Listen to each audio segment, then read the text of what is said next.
An intruder broke into my girlfriend's house and got pulverized after getting into a fight with her, and now I can't see my girlfriend the same way anymore. Posted by you/Harcourting. The other night, I was sleeping over at my girlfriend's.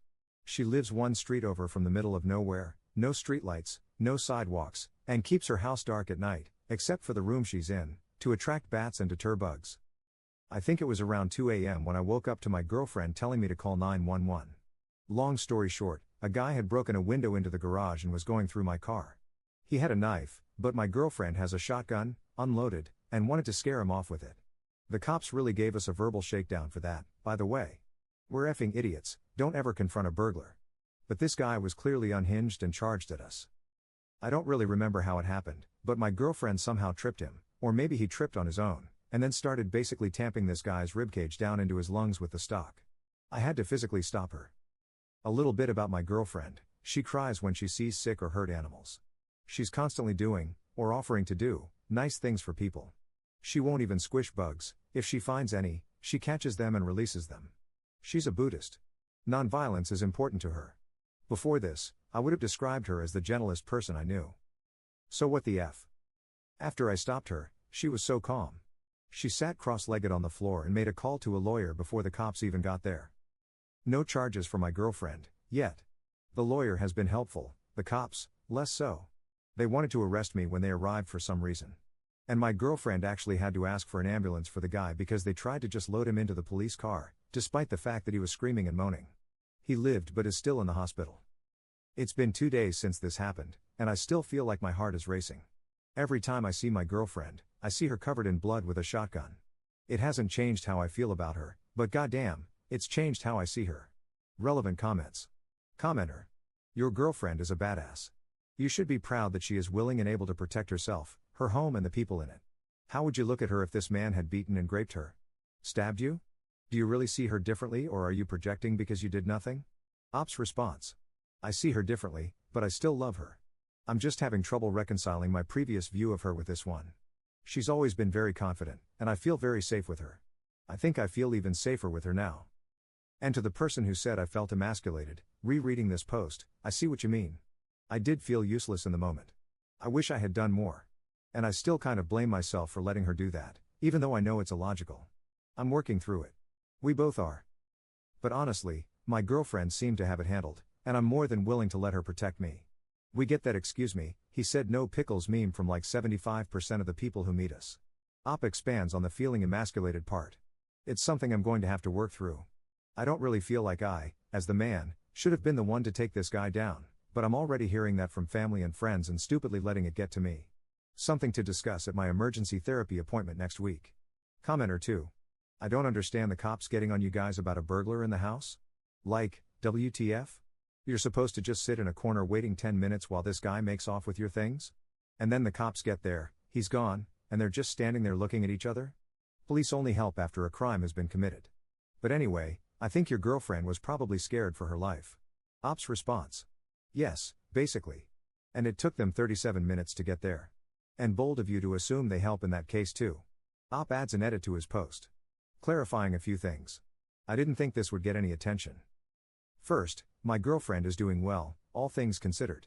Someone was worried that the blood was hers, but the guy came in pre-wounded because there were bloody handprints on my car. He was definitely on something. My girlfriend is currently taking a bunch of medication since she was exposed to his blood.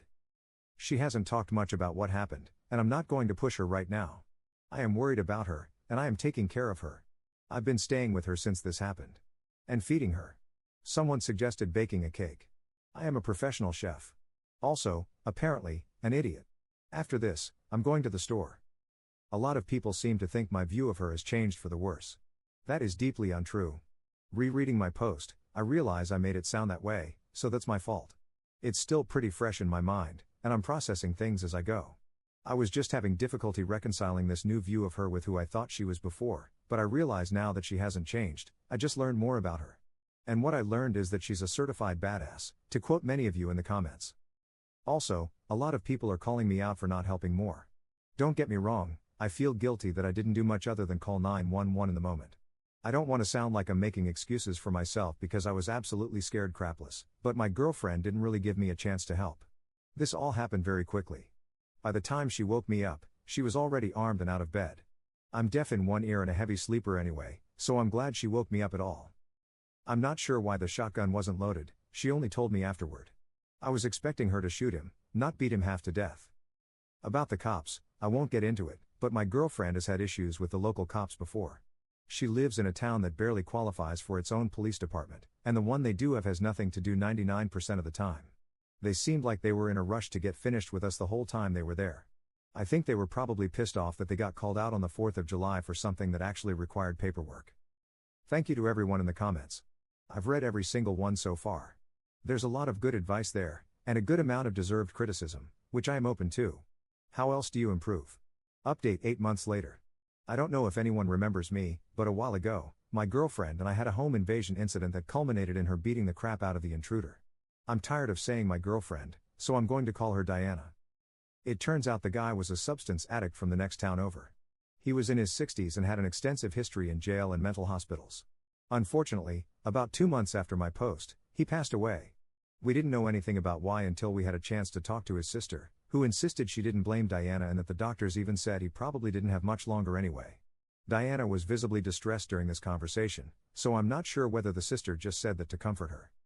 After that, Diana went on a trip to a national park during a week she knew I couldn't take off, and forgot her meds.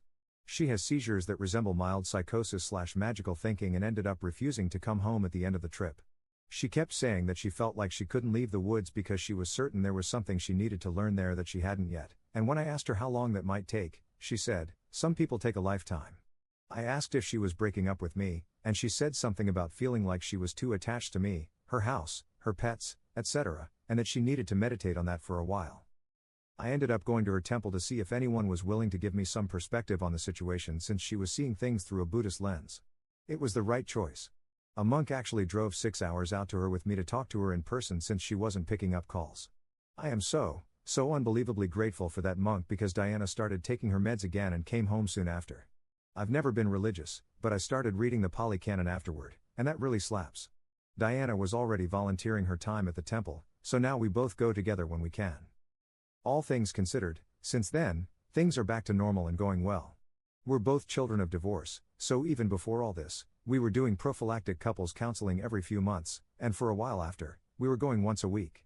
Diana has also started seeing a therapist on her own, which I am so proud of her for since she's always hated the idea of individual therapy. We also stepped up our home security game. Diana already had plenty of cameras, but now we have door/window alarms and motion sensors. I also convinced Diana to get another dog, so now we have a 75-pound puppy.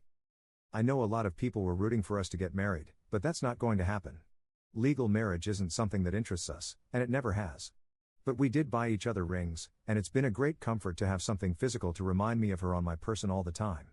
We're also considering having a small commitment ceremony next fall. Thanks again for all the feedback on my previous post. I got a lot of great advice and some good criticism.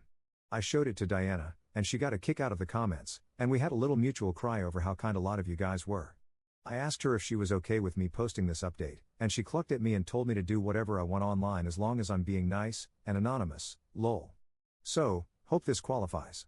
Relevant comments. Commenter. It sounds like she has survivor's guilt. She should consider working with a therapist familiar with this issue. Ops response.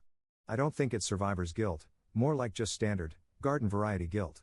She's had a tough time coming to terms with the fact that she killed someone, even if it was arguably the right decision.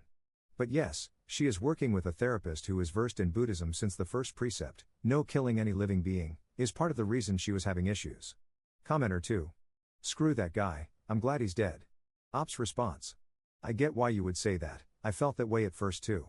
But this kind of thought process is exactly what Diana was afraid of. She didn't want to feel happy that she had killed someone, even in self-defense. The way she explained it to me was that she believes everyone, even the worst of the worst, needs a chance to learn to be better, and killing a bad person robs them of that chance in this lifetime and forces them to start from the beginning again. Because memories don't follow you across lives, wherever that guy is now, he's still suffering the repercussions of his choices, which will continue to lead him to make more bad choices, perpetuating the cycle. I think that's the gist of it, anyway.